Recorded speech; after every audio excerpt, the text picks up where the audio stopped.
But Ross Perot enabled this to happen then, and we had NAFTA. You talk about borders, and Donald Trump wanting borders. I do believe Donald Trump and Ted Cruz both want borders. But I believe both of them want borders on the southern part of Mexico and the northern part of Canada. I believe they want a North America Union, which is what NAFTA was pre to. NAFTA was the beginning of a North America Union. The Security and Prosperity Agreement should have been a treaty, folks. George W. Bush now signs a Security and Prosperity Agreement with the Fast Track Authority that lasts 6 years, by the way. Has to be reauthorized every 6 years. If you do a 6 years back count from the May 22nd vote, where they did actually authorize another 6 years of Fast Track Authority, it will fall on the year that NAFTA got passed. That's not coincidental. There's no coincidence there. It's the same authority that we just gave a Democrat president that the Republicans back then gave a Democrat president. This is conspiracy beyond belief. This is why Democrats and Republicans need to come together to understand what's happening to our country. We need to stop being polarized. Yeah, we got differences. We've got differences, but there's one thing we have in common. Their grandchildren and our grandchildren are going to have to live in this country and what we leave it. That we have in common. And right now, we are so polarized that we're paralyzed. This room should be filled. But the people are doing more important things. People are trying to get good people elected. People are going to committee meetings. They're going to everywhere. I don't do that anymore. Because I believe what I'm saying. I believe there's a conspiracy beyond understanding. And it is right, we can't see that forest because there's trees in our way. I think that's what's going on. I think we have an institutionalizing of evil in the vice presidency through the process by which broker conventions are going to happen to protect Eisenhower had it right. He said, beware of the military-industrial complex. Eisenhower knew that these people could not make money in peace. And when you're motivated for war, guess what? There's going to be war. The weapons of mass destruction that Saddam Hussein had, we had to get the director of the CIA at that time. Guess who it was? George Bush daddy.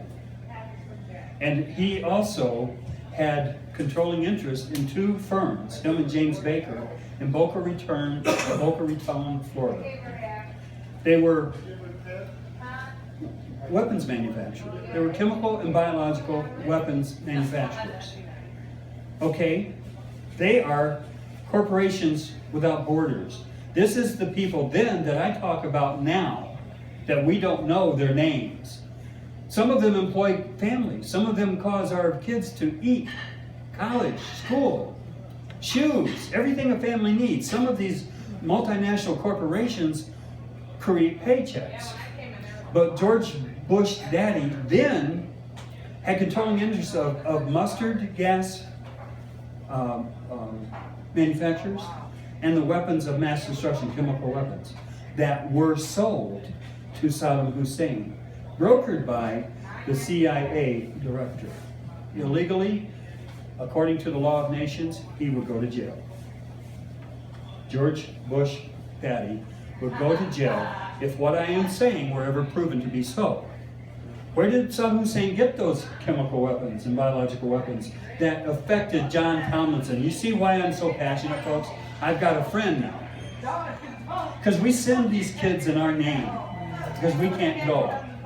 We send them over there and they say, yes, sir, I'll go. I'll fight for our country. They're true blue. And we will send them in silence because we will not consider the things I'm saying. What kind of country are we when we receive them back in silence? When they come back without arms, when some of them have to be carried in coffins, when some of them can't think properly, when some of them can't even think about the hell that they had to be put through. John Tomlinson goes to bed every night thinking of the people that were blown up by those demolition charges because they went back to their homes. And the military told John Tomlinson and his detonated company that was setting these detonations, to leave. And they could no longer, folks, this is the tragedy of all tragedies. This is what motivates me. They were holding these families at bay. They would not let them go back into the cities and the town where these warehouses were, because that's what they did. They put them among villages. So they knew they wouldn't get blown up, because they know America is a good and honorable people. And we just wouldn't do that on purpose. So that's why they put them there. But these people are wanting to go home. They're just wanting to go home. And the military was holding them at bay, folks. They wouldn't let them go home because we knew. They didn't know. They didn't know what those buildings were. They may have been handling them. They may have been paid to move them around. They didn't know. And what they didn't know is when the military went west, they went east back to their house. And it was not long after that, or their houses, that the detonation was ordered. And John Tomlinson, I know, he talks to me. He can't live with this. It pushes him. And when he lays his head on the pillow at night, he thinks about this. And I say to John, John, you are an American hero. I thank you for what you did. You did this in my name, and I'm sorry for my silence. I'm sorry that you came home in silence. Only Tim King, who is a personal friend that grew up with Tom, introduced me to John Tomlinson. And I did a piece. You can Google it, When Johnny Comes Marching Home. Just Google those words. When Johnny Comes Marching Home. It's about John Tomlinson. And I will forever be encouraged and motivated by John Tomlinson's story, because there's 1,000 of John Tomlinsons. And it has become Benghazi, Benghazi, Benghazi. What that story has become is the same treachery that Hillary Clinton is doing and Barack Obama and that Republican presidents have done. This isn't Democrat or Republican. This is a matter of treachery. This is a matter of treason for the sake of commerce, for the sake of building an empire. This is corporations without borders. And we will get angry because they're going to block Trump, or they're not going to support Cruz, or people just, this takes a lot of homework. It takes a lot of homework to understand what's actually happening. If you disagree with some of the sequences that I talk about, fine. But I'm going to tell you something, folks. There is something going on that does not make sense. It doesn't fit in any other scenario. And I'm good at scenarios. I have a bunch of them. But there's only one scenario that I can think of that this all fits in. And I have to have a scenario where things fit. It's the only thing that makes the world right for me.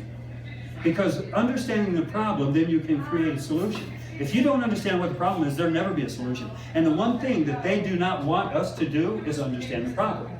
Because then it holds them accountable for the John Tomlinsons.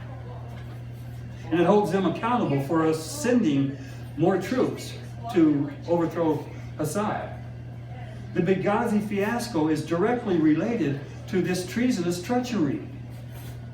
And if we will understand what it is, who are we as good Americans? Who are we? I'm going to end this. I was going to show a video, but I'm not going to show a video. It was about the collapse of the petrodollar. I think you all have heard me say, and I believe, that we can't keep propping this dollar up. We can't keep sending the John Tomlinsons and receiving Johnny when he comes marching home. And by the way, that is for the women also.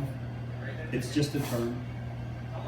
I honor the women that are in service over there. Because no matter what it is they do, they are doing it for America, and they too salute us as they go.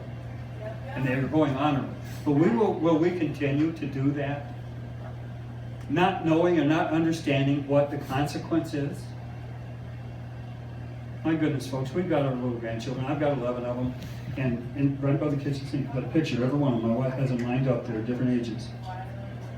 And it's what motivates me. And what I'm motivated is, in light of John Tomlinson, will one of my grandsons turn into Johnny? Will he turn in? Because I know the way they're raised. Yes, sir, I'll go. Don't worry about it. I'll take care of you. They'll go. And they won't know the politics of why they're going. They will just go because they will know America needs them to go. There's hundreds of thousands of men and women that have gone just because of that. They didn't some of you. I know one that's not here. And he cries every time I talk about this.